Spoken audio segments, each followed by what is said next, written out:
પ્રેમ આજરોજ તારીખ 11.2.2025 મંગળવારના રોજ KGBV ડબલારા ખાતે ચાલતા યોગ ક્લાસમાં વિજ્ઞાનમાં મહિલાઓ અને કન્યાઓનો આંતરરાષ્ટ્રીય દિવસની ઉજવણી કરવામાં આવી। આજના વિજ્ઞાન અને ટેકનોલોજીના સમયમાં મહિલાઓ અને દીકરીઓ વિજ્ઞાન ક્ષેત્રે રસ લેતી થાય, પોતાનામાં રહેલી કળા કૌશલ્ય અને શક્તિનો ઉપયોગ આ ક્ષેત્રમાં કરે તે માટે શંકરભાઈ દ્વારા પ્રોત્સાહિત કરવામાં આવ્યા। સાથે જેટલી પણ વૈજ્ઞાનિક શોધો થઈ છે એટલો જ માણસ આળસુ બની ગયો છે। વૈજ્ઞાનિક સુવિધાઓ જો સદુપયોગ કરવામાં આવે તો આપણને ફાયદો થાય છે, આપણે સફળ થઈશું, પરંતુ જો દુરુપયોગ કરવામાં આવે તો આપણે દુઃખી થઈએ છીએ અને સાથે સમાજ પણ દુઃખી થાય છે। જેથી વિજ્ઞાનનો સદુપયોગ કરીએ તથા વિજ્ઞાન ક્ષેત્રે કન્યાઓ અને મહિલાઓને સમાન ભાગીદારી, સમાન હક મળે એ હેતુથી 22 ડિસેમ્બર 2015ના રોજ થયેલ ઠરાવ મુજબ દર વર્ષે 11 ફેબ્રુઆરીને વિજ્ઞાનમાં મહિલાઓ અને કન્યાઓનો આંતરરાષ્ટ્રીય દિવસની ઉજવણી કરવાનું નક્કી કરવામાં આવ્યું। આ મુજબની દીકરીઓને માહિતી આપવામાં આવી।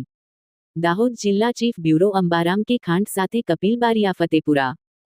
જનરલ એસેમ્બલી ના ઠરાવ પસાર કરીને દર વર્ષે 11 ફેબ્રુઆરીએ વિજ્ઞાનમાં મહિલા અને કન્યાઓનો આંતરરાષ્ટ્રીય દિવસ ઉજવવાનું નક્કી કરવામાં આવ્યું હતું।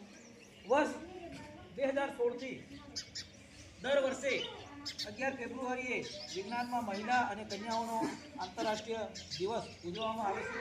યુનેસ્કો અને UN વુમન સહયોગી સંસ્થાઓ અને નાગરિક સમાજ